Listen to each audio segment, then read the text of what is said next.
power of knowledge, the power of technology. This is you to the power of IBM. Find out how you can do your best work at ibm.com/you.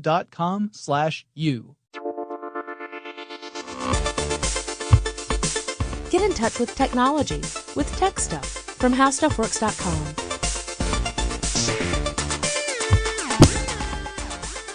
Hey there and welcome to TechStuff. I am your host, Jonathan Strickland, and we are now going to do my second favorite episode of any given year, the follow-up from the previous year's predictions. As many of my longtime listeners know, like many other tech podcasts, I take it upon myself to usually grab a hapless guest to join me in the studio and make predictions about what will happen over the following 12 months. That is my quote-unquote favorite episode of the year, and my second favorite is when we revisit it a year later and see how we did. So last year, I had Ayaz Akhtar join me on the show, and this year, for the results, I have Ayaz Akhtar on the show. Hey, Ayaz, how are you? I'm good. I'm hoping I'm less hapless than last year.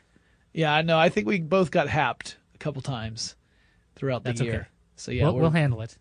We're not quite to happy, but we're working toward it. Right. That's some good feedback. It's almost haptic. Yes, it is almost haptic. Yeah, you can really sense it. So what we're going to do today is we're going to go through the predictions we made last year. We've both gone back and listened to that episode, written down some notes, kind of evaluated how far or close we were when reality unfolded. Did we get it right? Were we wrong? Somewhere in between? And it kind of spans the whole spectrum. So one of the things I said at the very beginning of last year's episode was that I was determined to make bolder predictions because I had discovered that it didn't matter if I made more modest predictions, my accuracy was still pretty awful. So if you're going to make awful predictions, at least make big awful predictions, right? No one's impressed if you make a modest prediction and that's wrong. It's just that's kind of boring. So the first one I made was that in 2016, the year that is now coming to a close, Microsoft would buy Yahoo's core business. And as you actually had a slightly different take on it. You thought that perhaps there'd be some wireless carrier or maybe Apple or possibly Facebook buying Yahoo's core business. As it turns out, the wireless carrier was the best of the predictions. Because, as we know, Microsoft didn't buy Yahoo's core business, nor Apple, nor Facebook. Instead, it was Verizon.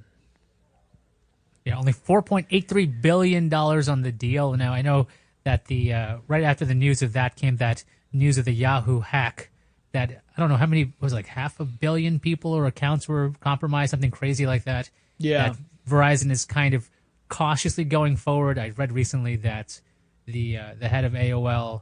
Sorry, it's not AOL. Of Yahoo was concerned that this will go cautiously optimistically. Let's use as many adverbs as we possibly can.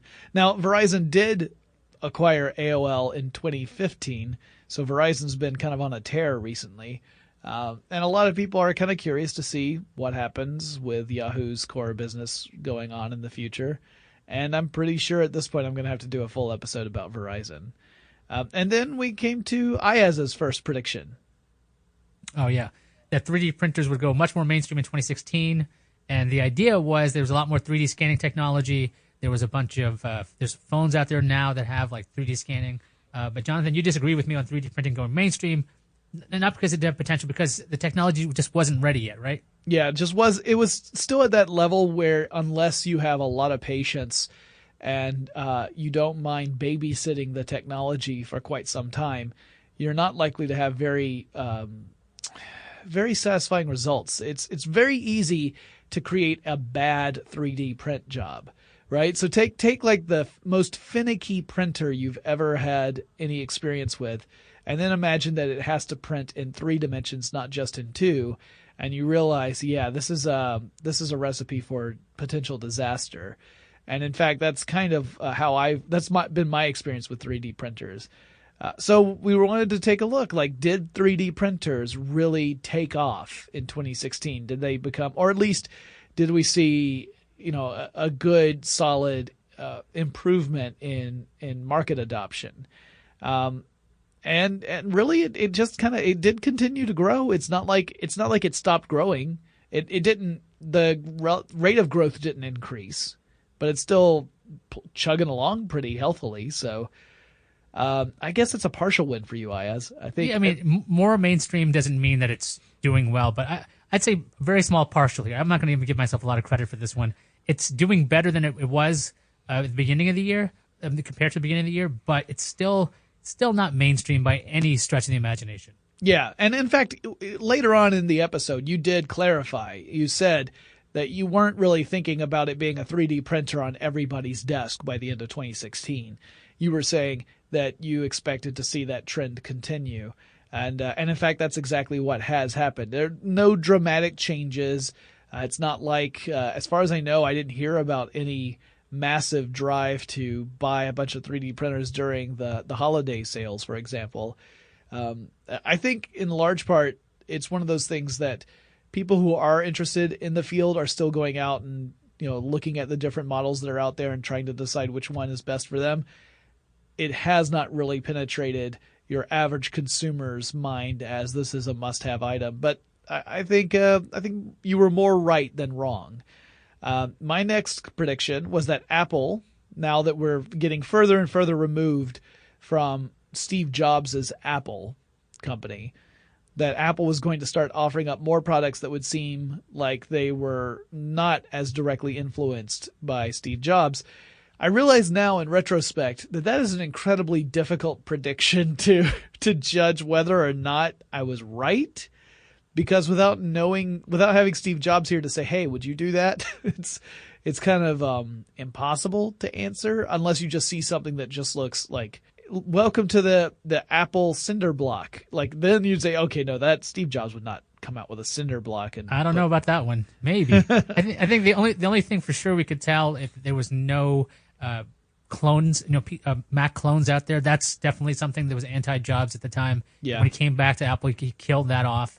So, I mean, without looking backwards, I don't know how we would ever tell, but I'm pretty sure we have a decent catalog of things that Apple could have done that Steve Jobs didn't like.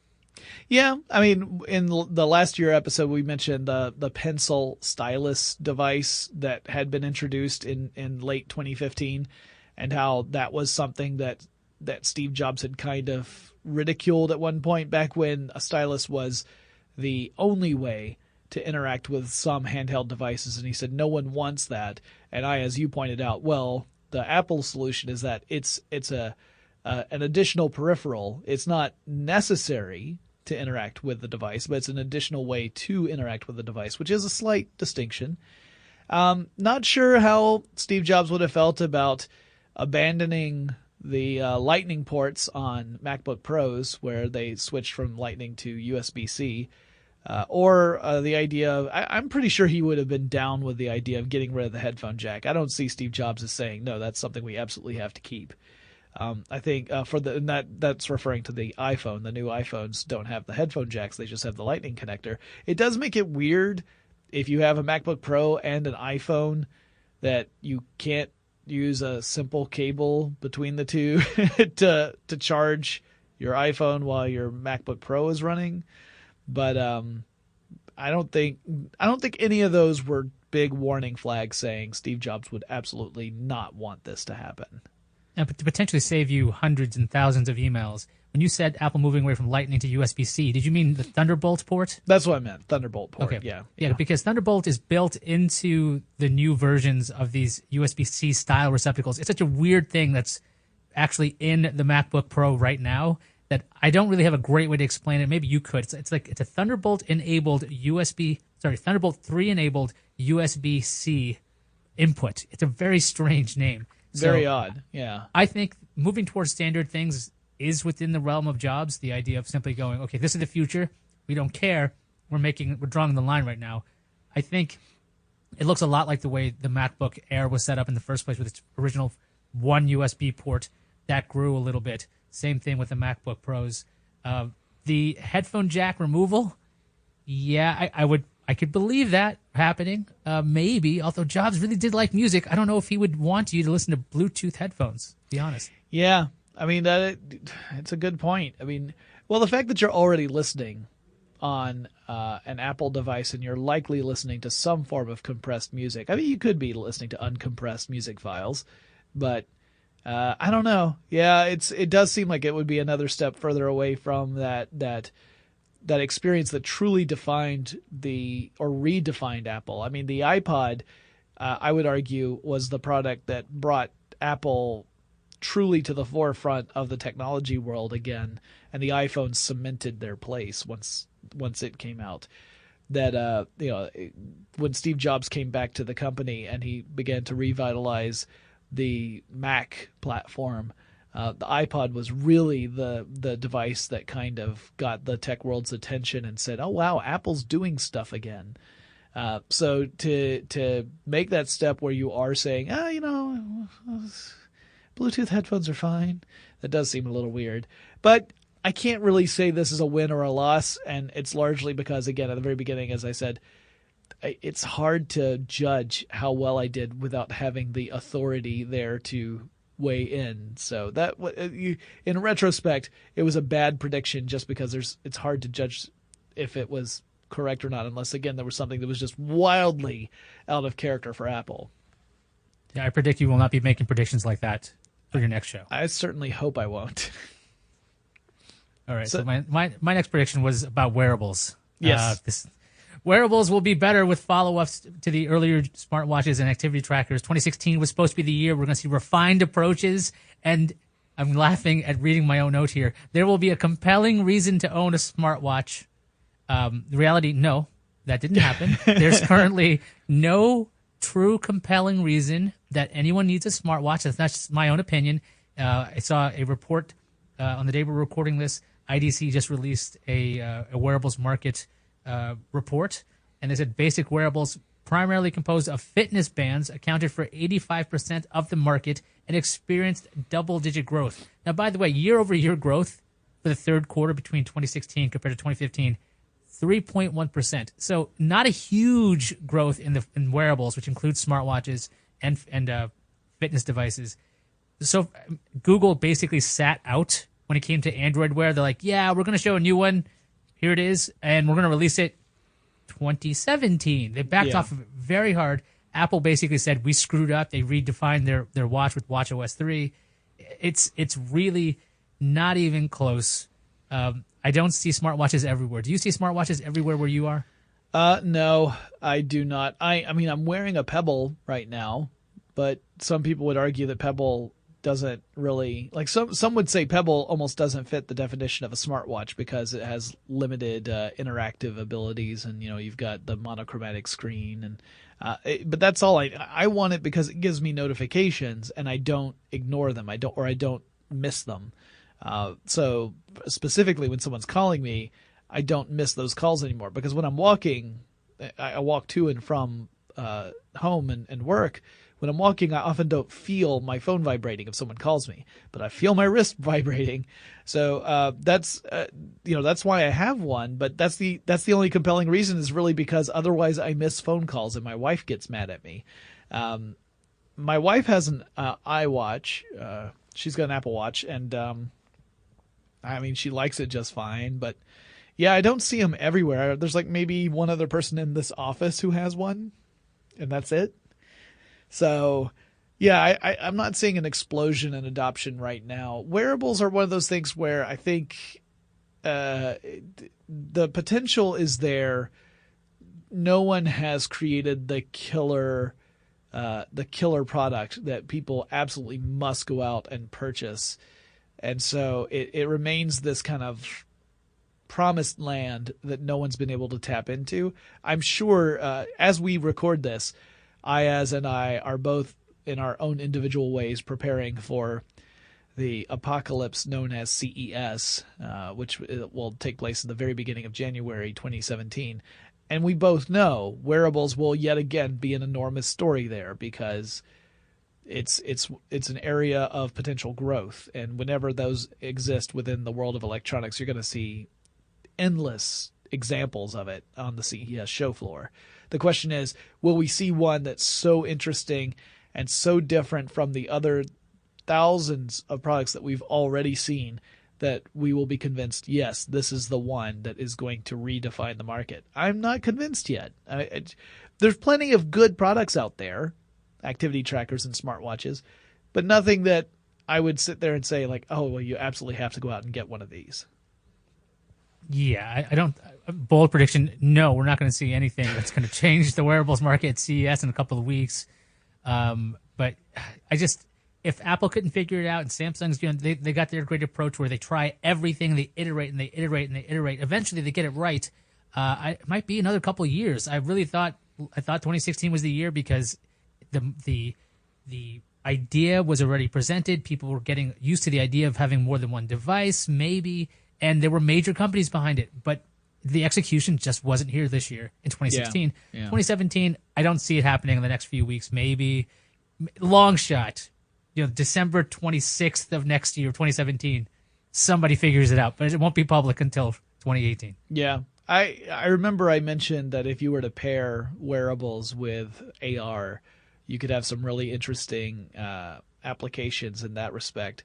And we'll talk more about VR in just a short moment, but I agree with you. I think we're going to see plenty of examples. I think there are going to be lots of products to choose from, but I don't see any breakaways yet on the horizon. But maybe we'll be proven wrong. We're willing to have that happen. The point being, 2016 definitely wasn't the wearable year.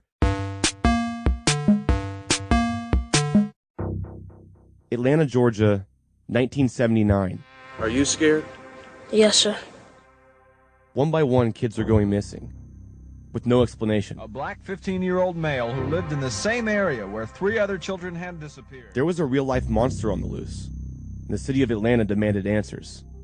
Inner city kids get killed. Unfortunately, nobody cares. By 1981, the FBI was involved in one of the largest manhunts in U.S. history, and eventually, they put one man behind bars.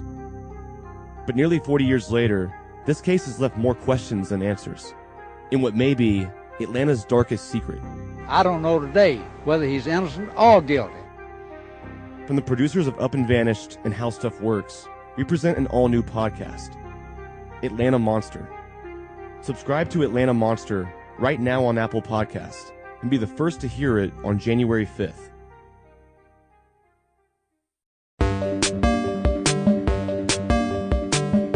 My next prediction was that Apple would make a move to acquire Tesla, although Tesla might not agree to Apple's terms. And the reality is, maybe. We don't know if that happened. We do know that Tesla got shareholder approval to acquire, or actually to merge with another company called Solar City, which was founded not coincidentally, by Elon Musk's cousins. And he was the chairman of Solar City.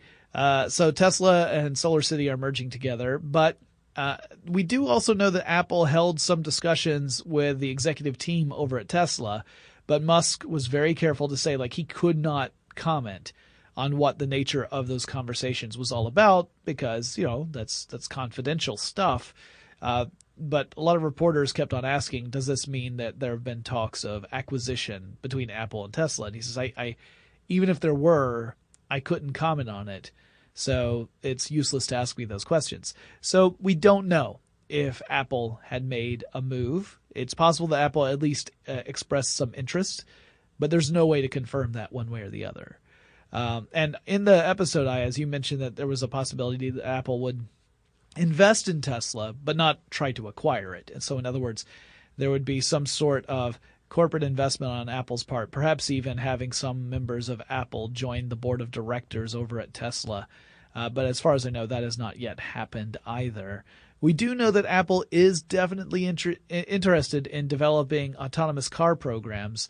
Very recently, Apple's Director of Product Integrity, Steve Kenner, wrote to the National Highway Traffic Safety Administration to advocate for better rules and regulations specifically for autonomous vehicles, whether that is, to expressly allow autonomous vehicles to be on the road or to create the infrastructure necessary to have those rules so that when weird things happen, we actually have law to point to and say, well, this is what we do in this case. But Apple itself as a company has not come out and said what they are planning on doing or what sort of timeline they're looking at. We just know that they're interested in autonomous cars, not when they might pull the trigger and jump into the game. Yeah, based on the last things you were talking about, if Apple did buy a pre-existing car company, that would be a non-Jobs move. Back to your other prediction. If Apple actually announced ahead of time, in 2019, we're going to have a self-driving car, that would also be not Jobsian in that kind of way, now that I think about it. But, yeah, the idea that Apple and Tesla were going to work together, I liked that idea. They seem like they're a natural fit. But I've seen enough, I've read enough in the press that it seems like there's a bit of animosity between the two companies. Yeah. I know that Elon Musk says some derogatory things about some of the engineers that end up at Apple. They're the ones who get rejected from Tesla. So yeah, there's been some like sniping back and forth, and I know that there's been like whenever you look into the news stories, you'll hear about people defecting from one company and going to the other, and there's always some sort of snarky comment about that. So yeah, I think there's definitely some rivalry going on there. I like the idea of Cook taking the stage and saying, essentially doing what Steve Jobs did for the announcement of the iPhone, talking about an iPod that has wireless connectivity, a phone, and an internet device, and as he goes on, you realize he's talking about one product, not three products. So he said something along the lines of, today I want to introduce to you a phone, a car, and an internet device. A phone, a car, an internet device. Are you guys getting it? It's the same thing. It's the iCar. That's what I want to see. I think a car, just saying the phrase a car is a little bit... what's the word? It kind of gives it away too much. I would think they would come up with something fancier to say. I think it gives it away too much too, but I think it would be hilarious. I got a personal transport device. Yeah, because then it could be a Segway. Right, and then eventually they say, are you getting it? It's our car. Yeah. And we think you're going to love it. It's the thinnest car, which is really bad for the safety tests. Well, Sorry. it would save on power consumption. You wouldn't have as much mass to move around. The lightest car, it gets picked up from the slightest breeze. Yeah. It's not a good thing. If you want to turn left, you just swipe left.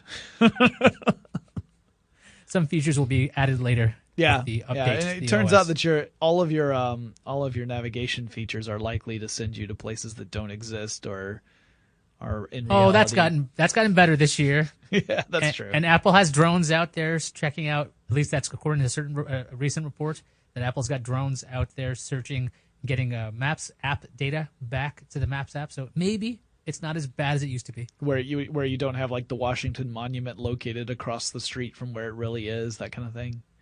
Oh no, they moved that just for the Apple's map. Yeah. They decided that's the drones are there for. They're like, moved oh, things. you're right. It does look better over here. Exactly. All right. So what was your next one? Oh, sorry. Mine was also dead wrong. Google was going to go wireless and finally was going to become its own wireless carrier. Now, that didn't happen in 2016. I remember I was talking a bit about Project Fi being out there, and Google still has that. And I was thinking maybe they would tie it in with Google Fiber, and Google Fiber would be some kind of backbone for a wireless service. Yeah, that slowed down too. Google Fiber, there was a post on it from Google saying, for the most part, our potential fiber cities, those where we've been in exploratory discussions, we're going to pause our operations and offices while we refine our approaches. Yeah. So it looks like Google's push towards wired and wireless internet seems to be stalled, surprisingly. I really thought they were going to push forward with this. Now, Yeah. maybe next year, then maybe there's always hope that they do this because there's so much consolidation in the wireless and wired space at this point that competition is good. But yeah, when that's it what was happened. when the news was first breaking that Google was kind of putting the brakes on fiber, like they're still rolling it out in cities where they had started. So, for example, in Atlanta, they're still rolling out fiber because they had already started that process. They had already wired up several of the neighborhoods of Atlanta, not mine, but some of the neighboring ones. And then there was some rumors at that point when Google said we're gonna slow down, that maybe they were going to explore becoming a wireless internet service provider instead, and rather than have to lay out a fiber infrastructure, they would look at building essentially what equates to towers or using existing architecture to attach their technology to, but I haven't seen any movement on that one way or the other. It all seemed to be largely based on just assumptions from the media. And the other thing is, I was just thinking about how Google did introduce their Wi-Fi router system that essentially creates a mesh network within your own home. Mm-hmm. If Google sells enough of those, maybe they can somehow come up with a way to bridge that with Project Fi to build a network. But that's a much longer-term thing. I don't doubt that Google is working on wireless solutions, but they have yet to make a real move. Right. Yeah. Yeah, we'll have to see if 2017 changes that up at all. I do expect, like, I keep hoping that Google Fiber will continue in Atlanta and continue to deploy so that I can hook up to it. I've really been looking Totally forward selfish to reasons. Totally selfish reasons, totally. I completely will own up to that. But it would make podcasting from home a possibility as opposed to a trial, as Ayaz well knows. I'm very aware of that. That's actually why I'm happy with a service I have now that's wireless. And I'm not going to sound like an ad, but I like my wireless carrier right now. Yeah, so maybe we'll see Google follow suit and do the wireless thing. We'll have to keep an eye out, but at the moment, it is not a wireless carrier. My next prediction was that VR would fizzle out in 2016 in the consumer market, mostly because it took too long for really compelling headsets to make their way to store shelves. In 2015, late 2015, none of the major headsets had yet hit the market where consumers could actually buy a finished headset. So Oculus hadn't launched, HTC Vive wasn't out yet, and of course PlayStation VR only recently came out for consumers. So the only ones that you could really get your hands on were essentially apps on phones, and then you would get a cheap headset or a Google Cardboard or something like that and slide your phone into it, and that was as close as you were going to get. And some of those experiences are all right, but they aren't nearly as immersive or as comprehensive as the full headsets that were on their way. And my worry was that by the time the headsets finally premiered, because we had been waiting for years for them to come out, they would not be able to live up to expectation, and thus we would end up seeing low adoption rates. And also we'd probably see some sets just never come to market at all. That the fact that there'd be a lack of interest after all this time would cause that to collapse. So the day we are recording this episode, which is on December 6th, 2016, BGR published a piece titled, "Demand for VR headsets has been surprisingly disappointing." Clearly they didn't listen to our show, because I was not surprised. And according to Digitimes, demand has been weakening recently for VR headsets. And apparently the two big reasons that they were citing for the slow sales were high prices. So these are expensive headsets for the most part, particularly if you're looking at the PC-based ones, because unless you happen to have a PC that has a pretty hefty graphics processor, you'll probably have to either upgrade your computer or buy a new rig, thus adding to the cost of your headset. Also, the other big reason would be the lack of compelling content, which anyone who is familiar with like the Wii or the Wii U or the Wii Move knows that'll kill a system. I mean, those systems were good. They were decent systems with interesting innovations, but there weren't enough compelling games or experiences for them. And so you'd play a little bit and then you just put it aside and it would just kind of gather dust. I'm seeing the same thing in VR right now. And even the PS4, PlayStation VR is suffering from this. I thought that one out of all of them had the best chance of succeeding because there's a big install base of PS4 sets out there already. A lot of people own a PS4, which means they don't have to worry about that extra cost. If they go and buy a PS VR set, they already have the basic system that will take care of what they need on the processing end. They don't have to worry about their console, whether or not it's good enough. It is. But even that one hasn't done well. According to this piece in BGR, they had to slash their sales estimates from 2.6 million units all the way down to 750,000. It's a huge drop. So the question now is, can VR companies remain relevant enough to wait out this period until there are enough compelling reasons to own these systems to keep them viable in the market. I think so. I mean, you're right. In 2016, it didn't really go VR's way, and there's AR, all the different variants on these headset-based realities. Like I said last year, I said it probably needs another year or two. And like you were mentioning, like I think one of the biggest problems has been that the PC-based VR needs really beefy processing. It needs a lot of power, and unless you have something that's really modern, it's not there yet. Now, maybe in 2 to 3 years, when like the cutting edge computers of today are the standard low end pieces of computing, then VR will be really universal. But we have seen enough of these things come out. Oculus Rift came out. I was surprised that the HTC Vive came out. There's also the Google's Daydream View. There's a lot of different versions of these things. I believe Oculus mentioned that they're working, or Facebook's working on a version of the Oculus that is somewhere between the full-on Rift that you are connected to a PC and something that's between that and the one where you place a phone in a headset, something that's a little bit more all-in-one. And so maybe we'll see these things. But like you're saying, the content, I've seen some of it. The content's pretty good. It's getting there. Yeah. But again, like with smartwatches, it's about compelling content. Is it just like, hey, look, I can turn around and see a museum? That's nice, but do I want to be in this a long time? I think, again, technology is just not – the pace is too fast right now. The VR stuff is cool, but the screens aren't good enough yet, or the processing isn't good enough yet. Or the headsets are too heavy, so when you wear them, you only want to wear them for up to maybe 20 to 30 minutes, which means you have to design experiences that are ideal for 20 to 30 minutes, not sitting down for 2 hours to game because it's too uncomfortable to wear the headset that long. Yeah, a friend of mine has the Galaxy, the Gear VR one, and his phone was constantly overheating within it. So he hooked up a USB fan to it so he could be there for longer than 15 minutes. That is not the experience you should have when you're doing this. So it's still, I think, it's still early days. And, did not exactly light the world on fire. No, I really do hope that it's able to weather the storm and to continue being a viable technology. I love the idea of virtual reality, and I even love some of the implementations I've seen.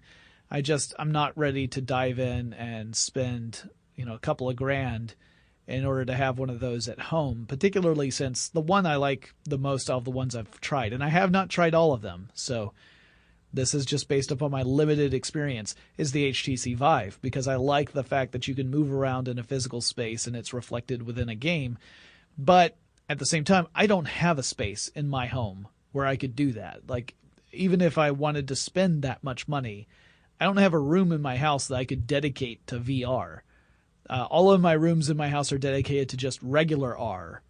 So I don't think that's not for me either. But if we can get to that point where the standard PC, just because of the way technology moves, the standard PC is your baseline for being able to run VR, that will help a lot. Where people are buying these new computers not because they want to use a VR headset, but because that's now the standard low-price computer, and a VR headset will happen to work with that.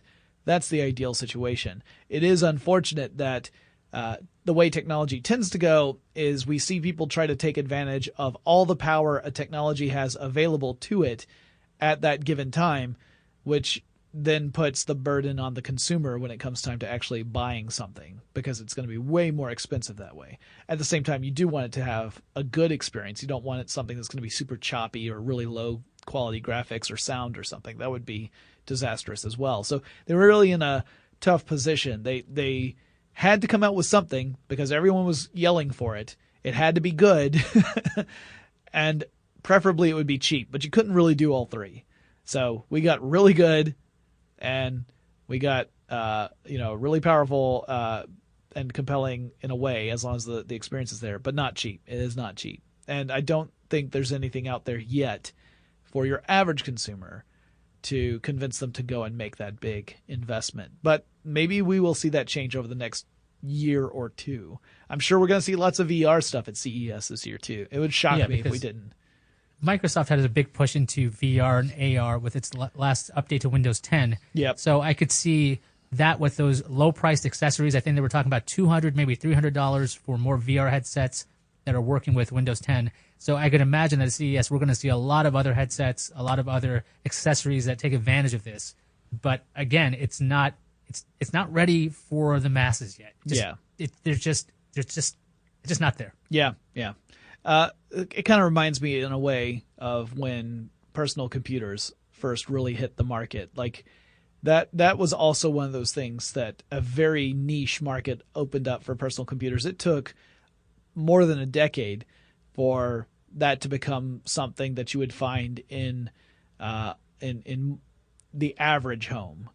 You could even argue almost 2 decades, really, for that to become a thing. And so it may be that VR is going to follow probably a much shorter cycle than that, but a similar pathway. Now that we both were talking about VR in that last one, then my prediction came up again. So the next one I made was that the cable industry will see subscriber numbers shrink further, but it wasn't going to be the tipping point where, the sky would be falling for cable companies. And I was more right than not, but I don't really give myself a lot of points for this. One, because it was pretty obvious, and two, the shrinking actually slowed a bit. Numbers show that, yes, there's still a decrease in subscribers overall throughout the industry, but that decrease isn't at the same rate as it was the previous year. It's slowed a bit, so it's starting to trickle.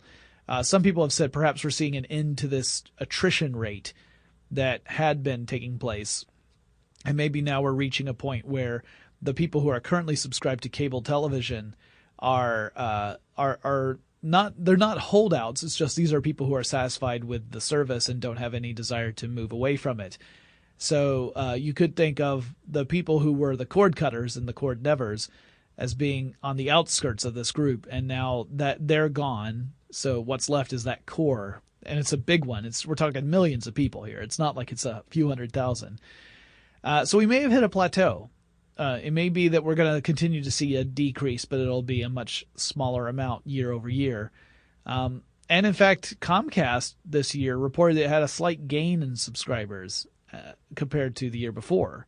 So it may very well be that the cord cutting phenomenon is at least pausing right now, or slowing down right now. What do you think, Ayaz? I don't tend to cover this so much, but I know what my own personal feeling is, but that's based upon my own biases. So I think the big guttural switch from being a cable having person to a cord cutter, I think that's happened over the past couple of years.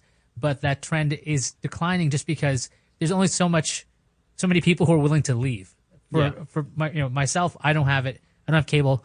My brother does, but he would never get rid of his cable, and my mom wouldn't. There's always a bunch of people that won't, and people like me who are cord killers, or if you want to call them that, we don't bother to evangelize. Oh, you could do this, you could do that. At this point, it's just there's enough options out there that with something like the Sony PlayStation Vue, there's also DirecTV Now. There's all these different options out there that I think the market's getting more and more educated when it comes to what can you do with or without the cord. I think that might change things next year because now that DirecTV Now exists and PlayStation Vue exists, and they're very much like cable subscriptions, that could maybe get people to switch, but only if they understand what costs they're saving. Because a lot of people are like, why would I ever pay this much money for television if I could just get cable? You're not paying for the rental of the box. You're not paying for the DVR fee and other stuff. But it's that kind of thing that's going to change people's perception. What do they understand cable to be? What do they want it to be? And are they just trying to substitute that massive pipeline of channels, or are they just going, I'm going to do other stuff. I'm going to do VR. I'm going to read a book. Yeah. I'm going to play a game. I'm going to watch Netflix. Right. I'm just going to mainline all the Netflix original shows.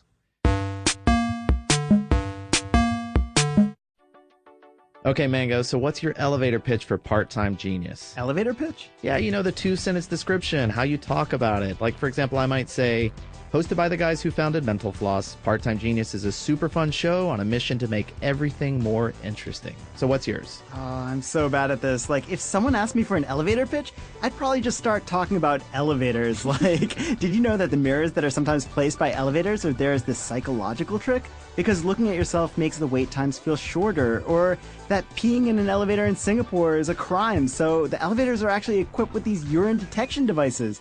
If it senses too much urine, the doors close and this alarm goes off until the cops come. Is there anywhere that peeing in an elevator is not a crime? Anyway, maybe we should change our name to Part-Time Genius. One really big question, lots of super smart facts. And tangents. We go on so many tangents. Check out Part-Time Genius from the How Stuff Works Network. You can find it on Apple Podcasts, Google Play, or wherever you get your Smarty Pants podcasts.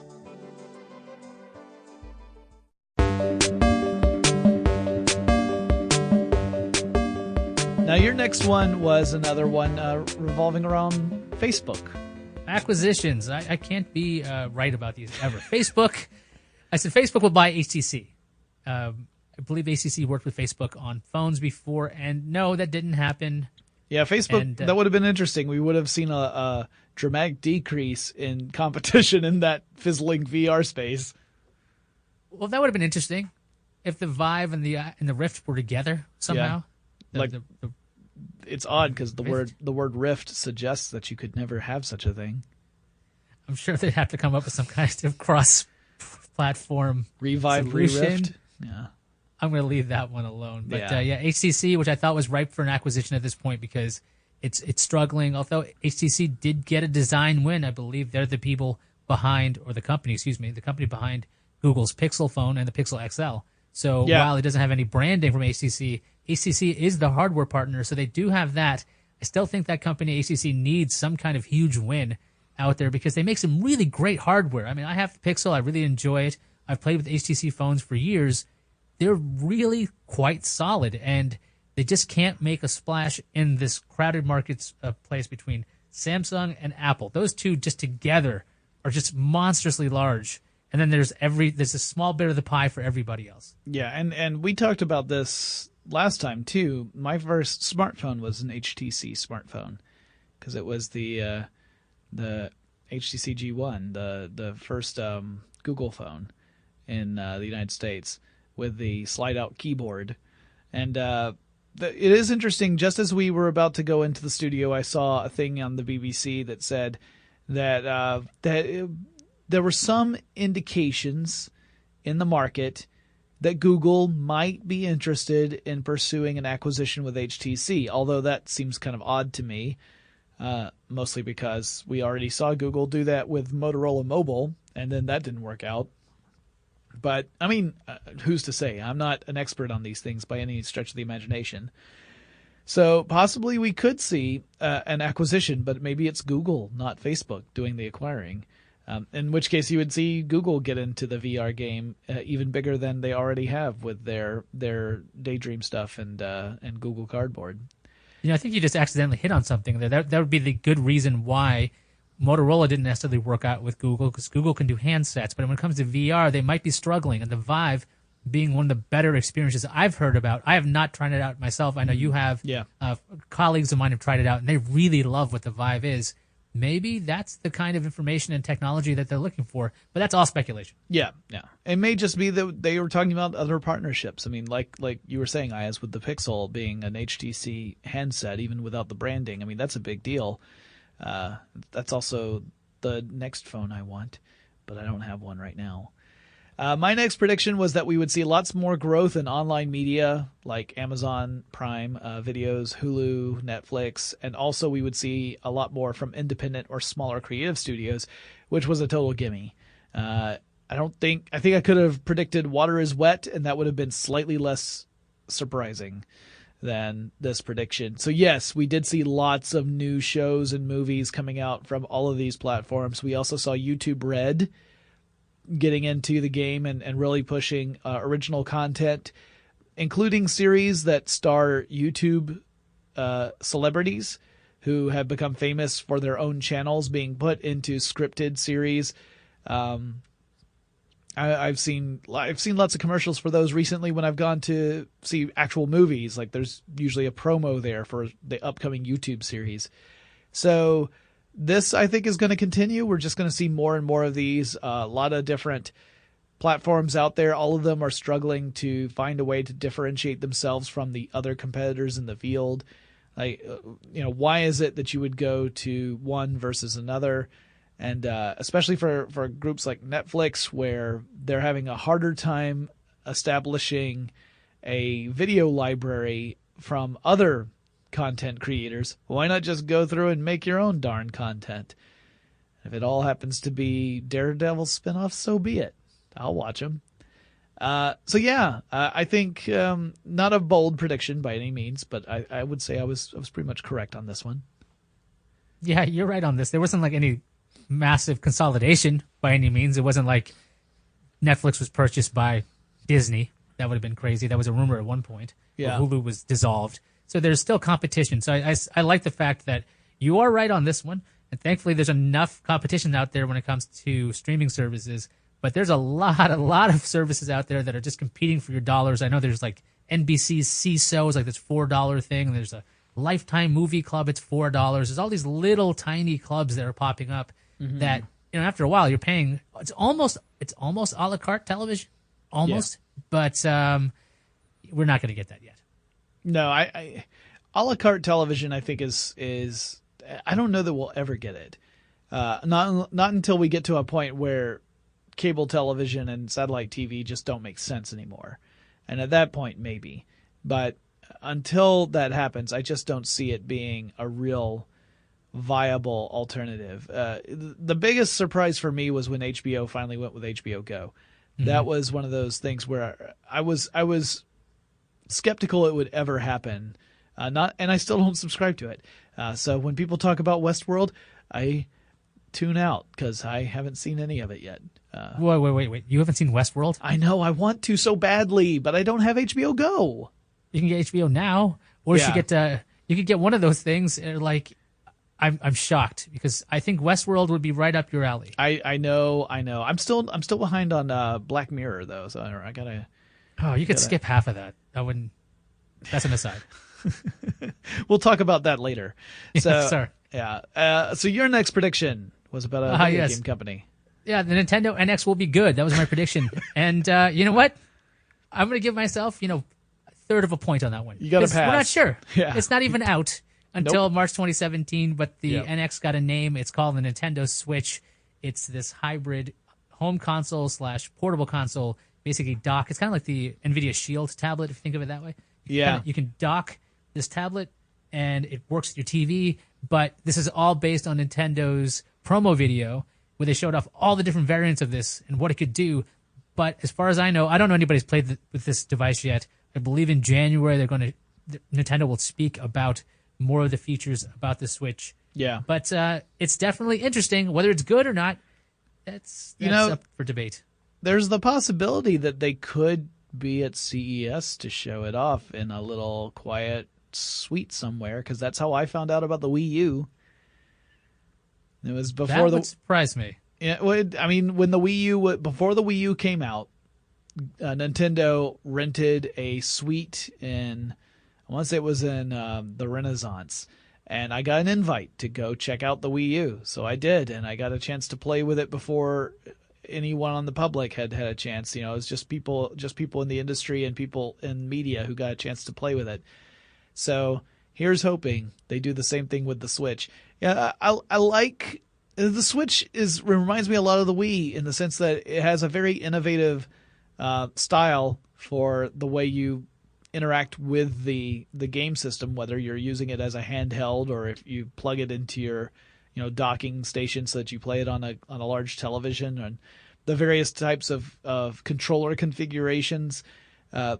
It just, again, drives home the fact that they better have some really compelling games and experiences to make really good use of that configuration. Because if they don't, you're like, well, this is really cool hardware, but what do I do with it?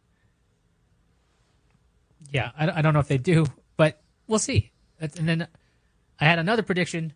Yeah, this is where we went into some rapid fire predictions. Yeah. Apple will let you set default apps on iOS. Now, I was wrong about that, but you can delete stock apps. You can delete the stock app all you want. Let's imagine you were like, I'm going to get rid of Apple's Maps app. Cool, you can get rid of it. And then you're like, I'm going to set Google Maps as my new default. No, what happens is when you click an address, iOS asks you to reinstall Apple's Maps app. So you can get rid of stock apps. You cannot choose a non-Apple default app. So, and then it nags you to go back to the stock app. That's also why I'm on a Pixel phone now, by the way. Okay, that's fair. That's actually why I'm like, okay, I'm tired of this game. I'm moving over back to Android. And speaking of Android and phones, I said something about a battery tech breakthrough. We're going to have a battery tech breakthrough in 2016. Yeah, we didn't really get that. Well, we've got some promising work in labs, but nothing in the consumer space yet. Although one of the groups I was reading about in MIT was preparing the technology to go into consumer products in the near future. So we are seeing some movement on this. Now, batteries are constricted by these pesky laws of physics that unfortunately keep things from just exploding. Well, not exploding's a bad word with Samsung. Keep things from experiencing exponential performance, right? You tend to see very gradual improvements in performance with batteries as we experiment with different materials. But there are a lot of researchers out there who are really working on trying to improve battery life, because obviously we're making more and more powerful electronics that are meant to be portable, handheld devices especially. And if they're sucking up all that power that has to come from somewhere, and you want to have a battery that's capable of keeping up, or else you're recharging every 30 minutes or whatever. So some people at MIT have been working on the next generation of batteries. Some of them have been working with lithium metal batteries, which is interesting because early lithium batteries were lithium metal batteries, but they were not terribly stable. They were not very safe. And that's when we started moving away from lithium metal batteries to lithium ion batteries. But now we're looking at another move back to lithium metal, where you can have essentially twice the capacity of the previous generation batteries, but in the same size form factor, which would be huge. And when we'll see that in consumer products, I don't know. Or if it'll ever actually make it there, I don't know. There's been a lot of attention aimed at batteries ever since the Galaxy Note issue. Yeah, that wasn't the breakthrough I was talking about, where things were poorly engineered. The battery, where fire was breaking through the phone. That's not exactly what I was talking about in the literal sense. I guess technically it might have actually got a point there, but that wasn't the breakthrough I was thinking of. I got to go on record and say I am glad that neither you nor I made the prediction that Samsung was going to suffer this terrible PR disaster as people were discovering their devices catching fire and have to issue an enormous recall. Because if either of us had predicted that, it would sound like we had caused it. Well, yeah. And then the other prediction that would have caused more problems is that there would be a second recall. Yes. Oh, man. I flew to Berlin shortly after the second recall was announced. And every flight I was on, because I had to fly from Atlanta to Chicago first and then Chicago to Berlin, and then coming back, it was reversing that trip. Every airport and every announcement before getting on the flight involved, like, if you happen to have a Note 7, you can't take it on the plane. They even set up an exchange table at one of the airports where you were supposed to come in and exchange your phone for a different phone that would not presumably catch fire in the middle of the flight. So, yeah, neither of us were able to predict that. I had a couple of rapid-fire questions that I just asked, and we both gave our opinions about. One of them was, will we see a truly autonomous car debut in 2016 for consumer use? And both of us said, no, that's not going to happen. And true to form, that didn't happen, although we did get a lot of driver assist systems that were being misused as if they were driverless cars, Tesla Autopilot being the big example there. And I did a whole thing where I said maybe calling it Autopilot was the first mistake, because that sounds like it could just take over for you and you're fine. It doesn't excuse people from ignoring the multitude of warnings that say, under no circumstances should you do that.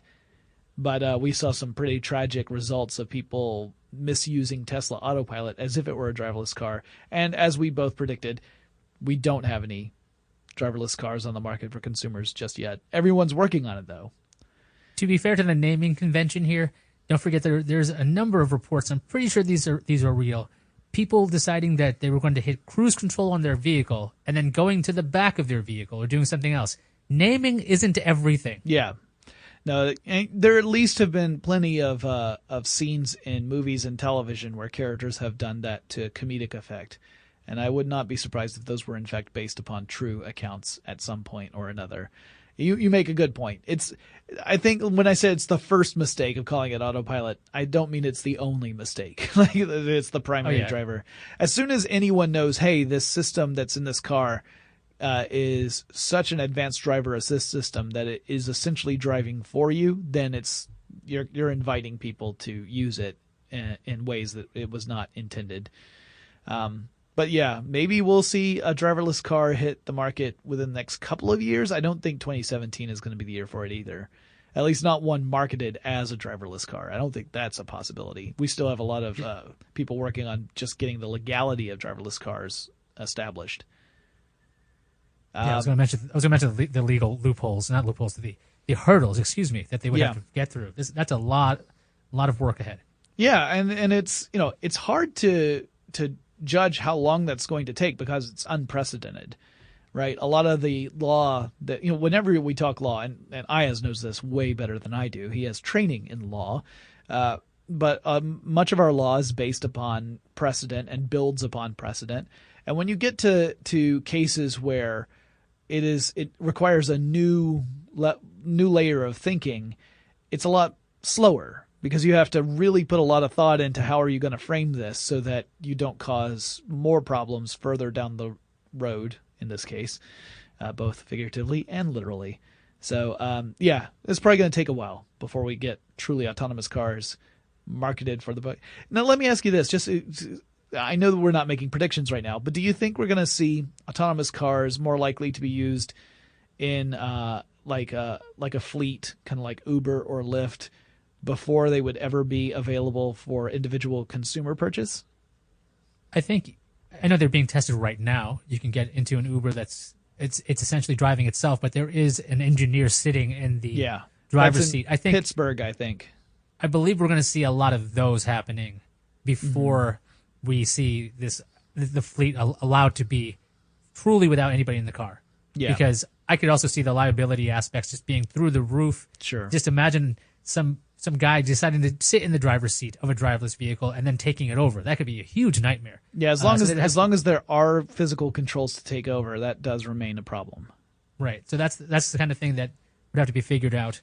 So fleet, maybe I would actually think it'd probably happen in commercial usages, maybe in like trucks. Yeah, maybe. That there's a lead trucker. I think I've seen a couple of those already in testing. I think that would happen first because that's an industry that's more used to being regulated. Yeah.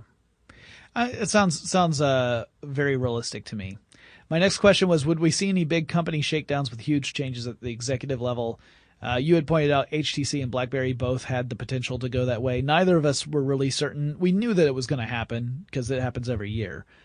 When you're talking about something as big as the tech industry, clearly there's going to be at least one shakedown somewhere.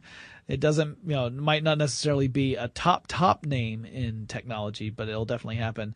So there were some big ones. Condé Nast, which is, you could argue, is not really a tech company, had a pretty significant executive shuffle, but they're moving from print-based focus to digital focus. They've been concentrating on that for years, but the shakedown, moving things around and putting different executives into new positions, really had more to do with let's refocus this on creating a true digital business. Hyperloop One had one of the most bizarre and dramatic stories. Did you follow any of the story of Hyperloop One and the crazy stuff that was going on between the co-founders? No, this I didn't know about. Yeah, so all right, so Hyperloop One is one of the companies that's working to create Hyperloop as a reality. Hyperloop, of course, is Elon Musk's little off the cuff suggestion. It's a little more than that, but he was very casual in the way he suggested this, of an enclosed train system where you would pump out most of the air, so it would be a near vacuum, but not a real vacuum, a very low pressure enclosed tunnel system, and shoot trains through magnetic levitation at super high speeds, so you could travel between, say, Los Angeles and San Francisco in like half an hour, which would be pretty darn fast. And there are a couple of different companies that have been working on being the first to actually make this a reality. One of those is Hyperloop One. And the former CTO of Hyperloop One was Brogan Bambrogan. And that is his name, Brogan Bambrogan, who actually came over from SpaceX to be an engineer for Hyperloop One. There was some sort of crazy falling out between Bambrogan and the other co-founders of the company, and Bambrogan was ousted from the company. He then sued his former coworkers. They countersued him because they said that he was spreading untruths about them, including saying that one of the other executives had threatened him by placing a noose on his desk, which seems pretty extreme. Don't know if it's true or not, but anyway, there was this big move of suing and countersuing, and then in November, the whole thing was settled out of court. The terms were not disclosed. We don't know who was paid what or to what extent. But man, if you want to talk about a dramatic shakedown in the executive level, it tells me that I'm going to have to do an episode about Hyperloop One just to really dig into what exactly happened. And because it is a crazy, even the bit I've just talked about, that's just the tip of the iceberg. We saw some other. Well, I'm sorry. There's icebergs as well as nooses. Well, typically these would have to be figurative icebergs. You don't really get literal icebergs in enclosed train tubes, at least not yet, anyway. Not. Yeah, maybe that. Let's look for Hyperloop version 2.0 for iceberg integration. Intel also said goodbye to some executives, some folks who were in charge of the mobile chip divisions, the PC division, and the Internet of Things division were either let go or replaced or moved into a different position. Intel's been struggling a little bit in this space because PC sales are starting to really, well, they have been over the last few years on the decline. And, of course, Intel's big business is manufacturing chips for personal computers. And that's still where they get most of their revenue. But, they're trying to maintain relevancy in a world that is changing around them. So they've been reevaluating their priorities. I'm curious to see what their booth is going to look like this year or next year at CES, since we're still in 2016. And E-Trade changed several executive level positions in September, including replacing the chief executive officer. So there were some big shifts around at the executive level at various companies. But again, that happens every year.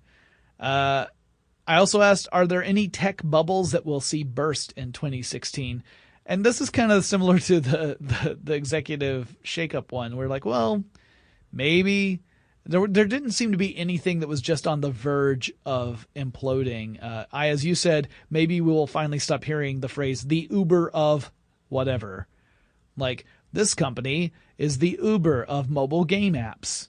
I think that's actually right, though. I don't remember hearing that phrase in a long time, or my brain has completely blocked it since last year. Yeah, I haven't heard it a whole lot either. I think part of that is due to the fact that as time goes on, I feel worse and worse about the company Uber. Mm-hmm. Like, I'm not a big fan. Like, I like the service just fine, but it's a company that makes me uncomfortable with the way the executive leadership communicates. I mean, you've got executives who are actively talking about a future in which they replace all human drivers with autonomous cars, which puts thousands of people out of work. Like, you're saying this while these people are working for you. You're essentially announcing, hey, your time is limited. Your days are numbered. We're going to replace you. Keep driving. It doesn't, that rubs me the wrong way. So anyway, but I also have not heard people use that phrase very much recently. I said that we'd probably see some food delivery services start to phase out due to too many players in the market space. I think actually there are more of them, at least in my neighborhood. So I'm not complaining because I'm lazy and I like it when food comes to me. So I'm all right with being wrong about that. And yeah, I don't know that there is anything that's on the verge of imploding. Like VR probably would have been the closest, except for the fact that it hadn't really launched yet. So I think to implode, you have to be big first and then fall apart. I think VR's problem is that it's having a real issue getting traction. And so it may be more of a fizzle rather than an implosion. And I also asked, will any technology officially die in 2016? I can't think of anything where, we just say, oh, do you remember such and such? Yeah, that doesn't exist anymore. In fact, I would say some of the more obsolete, quote unquote, obsolete types of a technology made a little bit of a comeback in 2016. Like vinyl? Vinyl, definitely. I bought 3 vinyl albums on Saturday. Or no, I'm sorry, on Friday. Well, I guess technically one of them was on Saturday because it had passed midnight at that point. Yeah, so I bought 3 vinyl albums just this past weekend. And or like we mentioned 8mm film. We did, you and I did an episode, not the predictions episode, but we did an episode about obsolete technologies once upon a time. And one of those we talked about was 8mm film. Well, CES 2016, Kodak came out with a new Super 8mm film camera, which was one of the big hits among my team. We all went crazy for it because it was a real kind of nostalgic throwback to how we all got started in shooting film. So maybe I'm a little more gun shy about saying which pieces of technology are going to die at this point. I did just find while we were talking about this, technology that did die this year. Yeah. It happened in July. Headline reads, last known VCR maker stops production 40 years after the VHS format launch. Now, I believe in 2015, the last VHS tapes were being produced.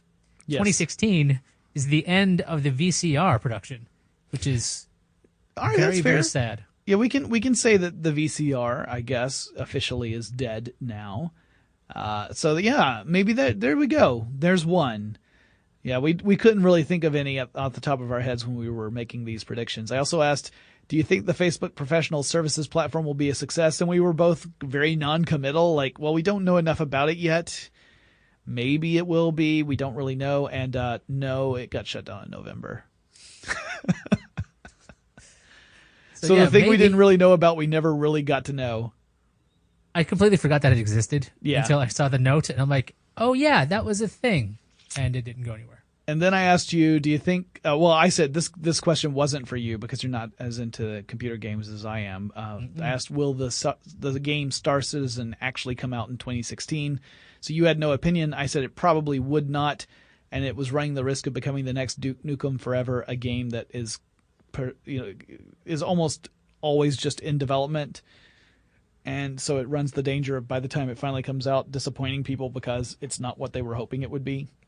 It didn't come out in 2016, or at least not by the time we're recording this.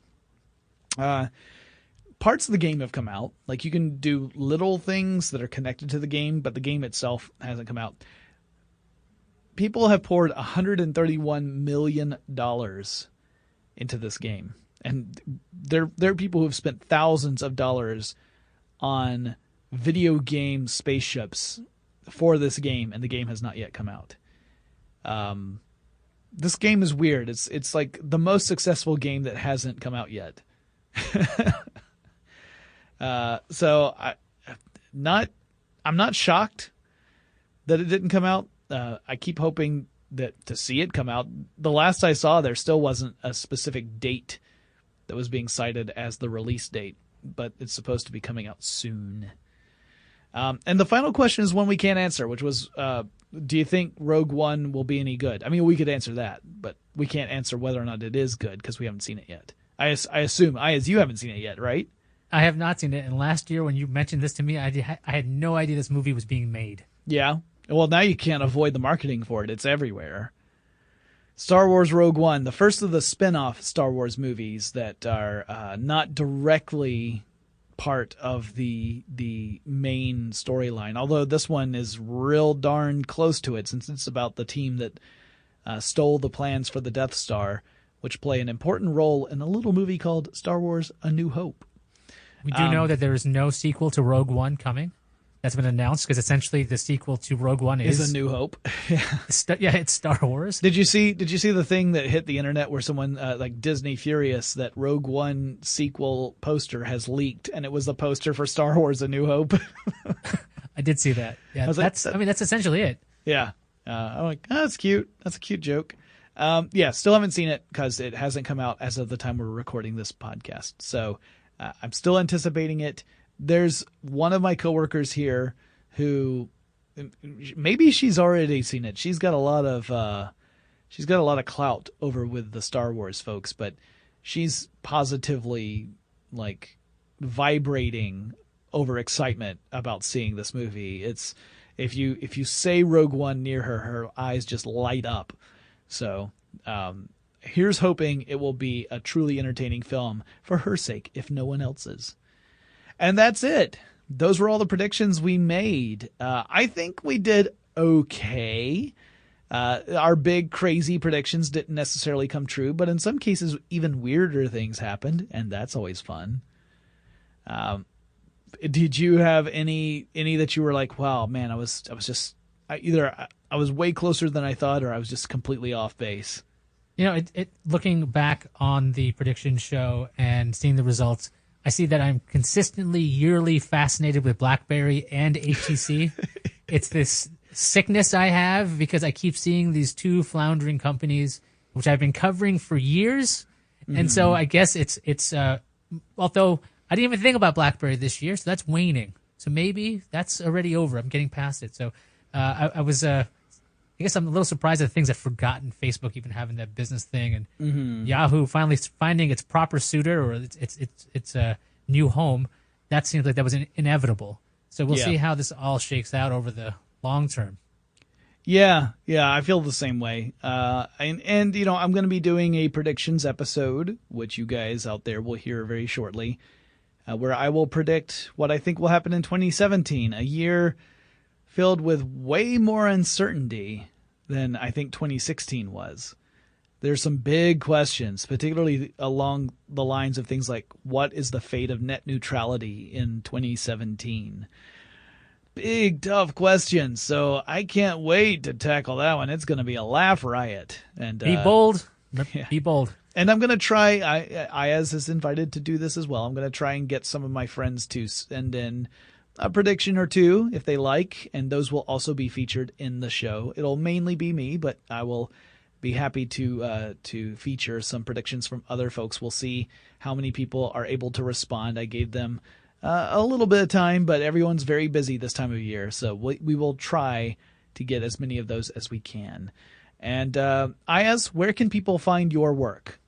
You can find my work at cnet.com or twitter.com/Iyaz, IYAZ. That's where I post pretty much everything and anything, and a lot on Instagram these days. Same username, at Iyaz, IYAZ, because I think and I predict that Twitter is not long for this world.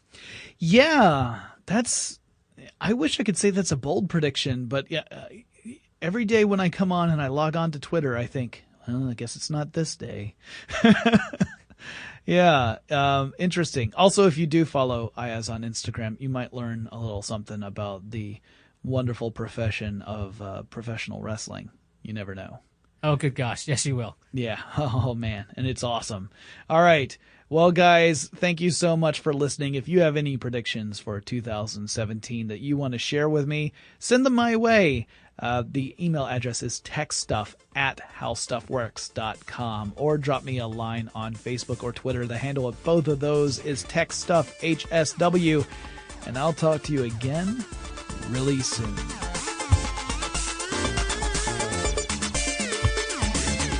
For more on this and thousands of other topics, visit howstuffworks.com.